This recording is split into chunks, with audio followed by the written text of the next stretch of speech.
गुरुमुखो, मनुष्य को संसार में रहकर जीना है।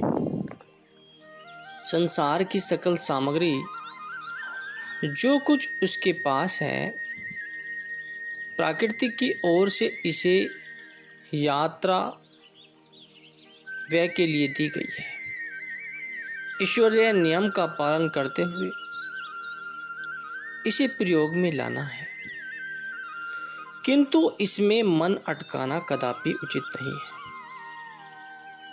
इसके विपरीत चलने वालों की दंड स्वरूप बारंबार 84 लाख योनियों के चक्कर काटने पड़ते हैं।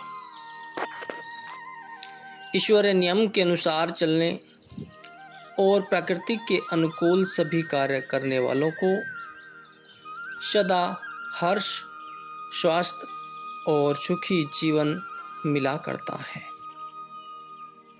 फिर वह कार्य चाहे कोई भी हो, प्राकृतिक नियमों का उल्लंघन कर अनियमितता एवं असावधानी से केवल जीवा के स्वाद हेतु अधिक खाने वाले मनुष्य सदैव रोगी और आलसी बने रहते हैं। नियम विरुद्ध अन्य कार्य करने से भी ऐसे ही परिणाम मिलेंगे। अपराधी व दोषी को ही न्यायालय में जाने और अधिकारी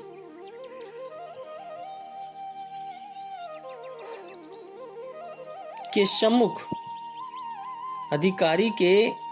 सम्मुख उपस्थित होने से भय लगता है।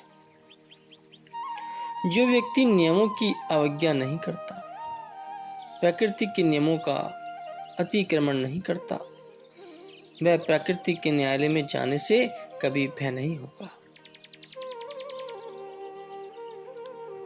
सांसारिक भोग ऐश्वर्य, बंधु बांधव, मकान, जायदाद तथा यहाँ तक कि हमारा अपना शरीर, यह सब कुछ उस मालिक की संपत्ति है। यह सब कुछ उसने हमें धरोहर के रूप में प्रदान किया है। जो इन्हें अनुचित रूप से प्रयोग में लाते हैं, उन्हें विधाता की ओर से दंड भोगना पड़ता है। वह क्या है? दुनिया के सब सामान उससे छीन लिए जाते हैं और उससे 84 लाख योनियों ने भटकने के लिए छोड़ दिया जाता है। किंतु जो गुरुमुख प्रकृति की मर्यादा को निभाते हुए सांसारिक भोग पदार्थों में लिप्त नहीं होते, वे मृत्यु से भय नहीं खाते और न ही उन्हें यम धर्मराज के न्यायालय में जाने का भय होता है। वे सत्पुरुषों के उपदेश अनुसार जीवन व्यतीत करते हुए अपना लोक परलोक सवार लेते हैं। गुरुमुखो, महापुरुषों की पावन मौज में जीवन को ढालकर भक्ति प्राप्त करने में ही जीव का कल्याण है। जिस प्रकार दूर किसी स्थान में घास फूस को आग लगाई जाए तो उसका उड़ता हुआ धुआं ऐसे प्रतीत होता है जैसे पहाड़ों पर बादल चल रहे। गर्मी से परेशान प्राणी यदि यह चाहे कि वे बादल आकर पानी बरसा दें और ठंडक पहुंचा दें, तो यह उसका भ्रम है। वे तो धुएं के बादल हैं, जो वायु के एक झोंके से छट जाएंगे।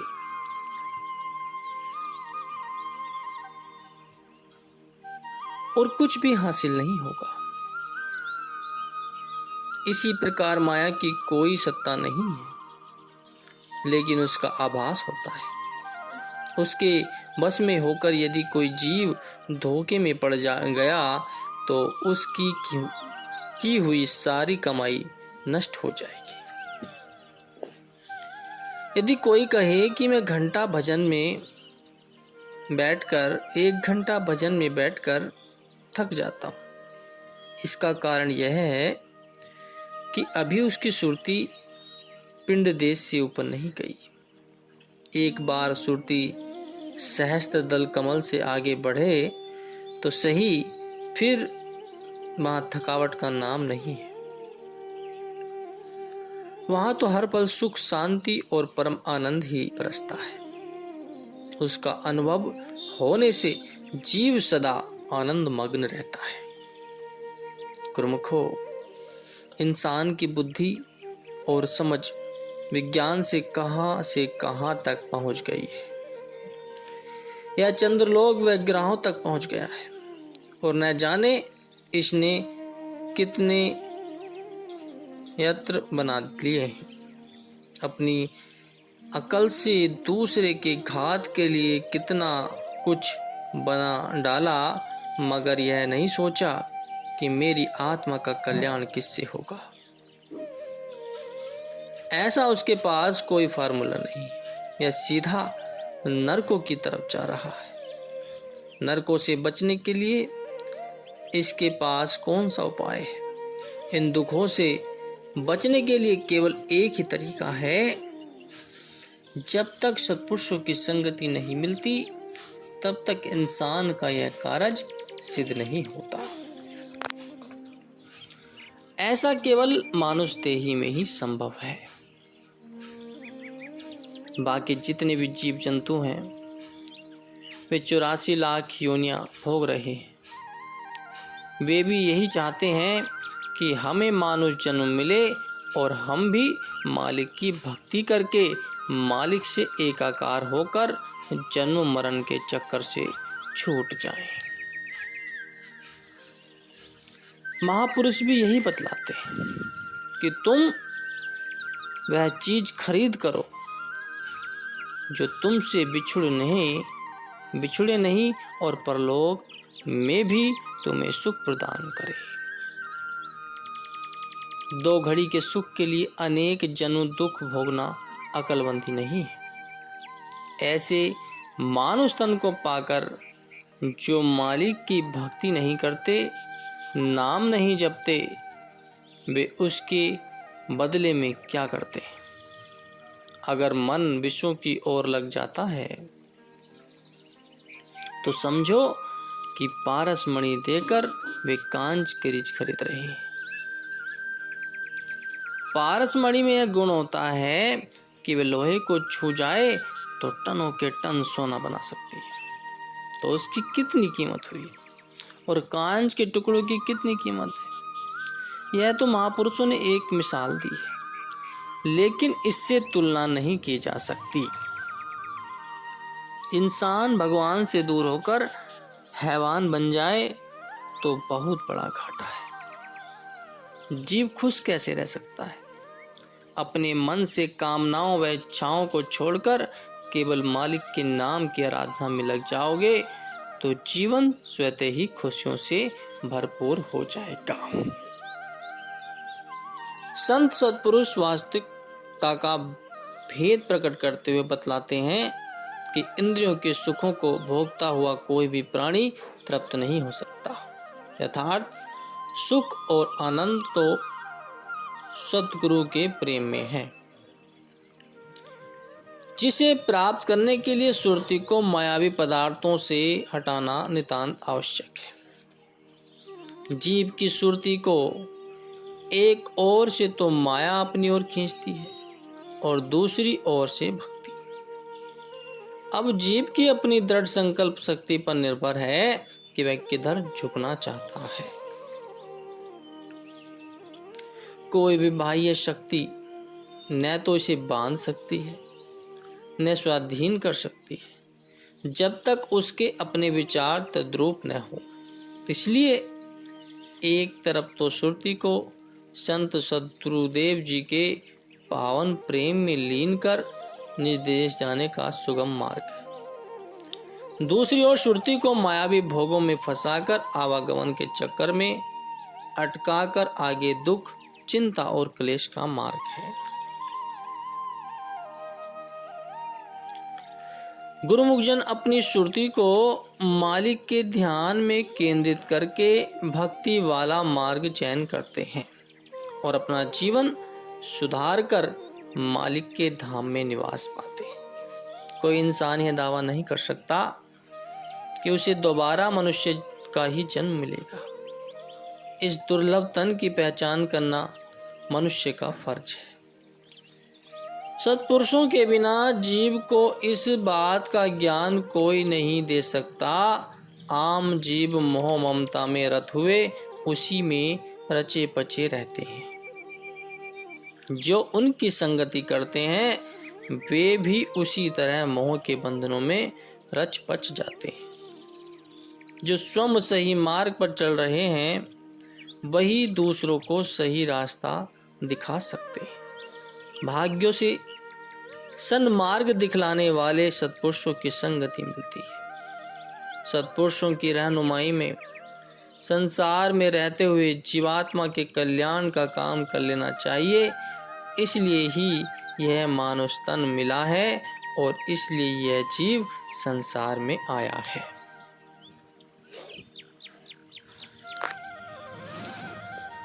जो इंसान सच्चे नाम का सुमरन करता है, अपनी आत्मा को परमात्मा में लीन कर लेता है, उसका जीवन आदर्श बन जाता है, दुनिया के लिए एक मिसाल बन जाता है। आप भी एक आदर्श बन सकते हैं, एक अनूठी मिसाल बन सकते हैं। आपके पास भी वही शक्ति है। आपको मनुष्य जन्म का दुर्लभ अवसर मिला है, सत्पुरुषों की संगति और ऐसा बेमिसाल दरबार मिला है, सच्चे नाम की बख्शिश हुई है। अब आप चाहें तो अपनी सुरती को नाम शब्द से जोड़कर अपने जीवन को आदर्श बना सकते हैं। अपनी आत्मा को परमात्मा में लीन करके अजर अमर हो सकते हैं। सत्पुरुषों का मिलना महान सौभाग्य की बात है। आप गुरुमुख जो यहाँ बैठे हैं, करोड़ों में से चयन होकर आए। माया के चक्र के कारण यह ज्ञान हो या न हो कि सत्पुरुषों की संगति के जो लम्हे आपको मिल रहे हैं ये बहुत कीमती है। इनका अंदाजा ही नहीं लगाया जा सकता। संत चरणदास जी कहते हैं कि तब के बरस हजार हो सतसंगति घड़ी एक, तो भी सरवरी ना करे सुखदेव किया विवेक। कि सत्पुरुषों की संगति के ये थोड़े से क्षण हजारों वर्ष की कठिन तपस्या से बढ़कर हैं।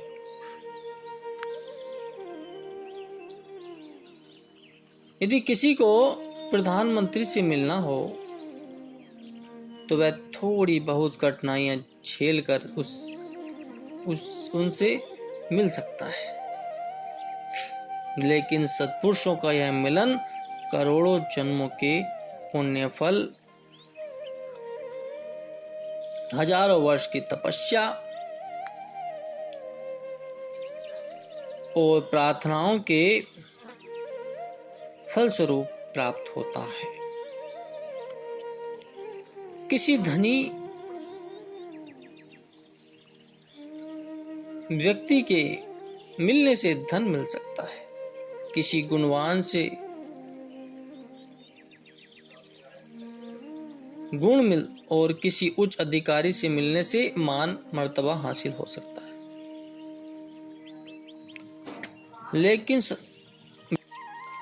लेकिन सत्पुरुषों के मिलने से तो जीव का परमात्मा से मिलन हो जाता है। तो गुरुमुखो, सभी को समय रहते हुए संत महापुरुषों की शरण में जाना बहुत आवश्यक है, क्योंकि सच्चे मार्ग की प्राप्ति संत महापुरुषों से ही होती है। भटकते हुए मनुष्य को सही राह प्राप्त होती है। इसलिए अपने समय को नहीं गंवाना चाहिए। समय धीरे धीरे बढ़ता जा रहा है और आयु धीरे धीरे घटती जा रही है। ये आयु कब खत्म हो जाए इसका कोई पता नहीं। इसके एक पल का भी किसी को पता नहीं कि कब ये चलती सांस रुक जाए। इसलिए होशियार व्यक्ति, समझदार व्यक्ति वही है जो अपने इस जन्म को जाने, पहचाने और समय को सही ढंग से प्रयोग में लाए। जो समय को सही प्रयोग में लाएगा वही समझदार, होशियार व्यक्ति कहलाएगा। बोलो जयकारा, बोल मेरे श्री गुरु महाराज जी की जय।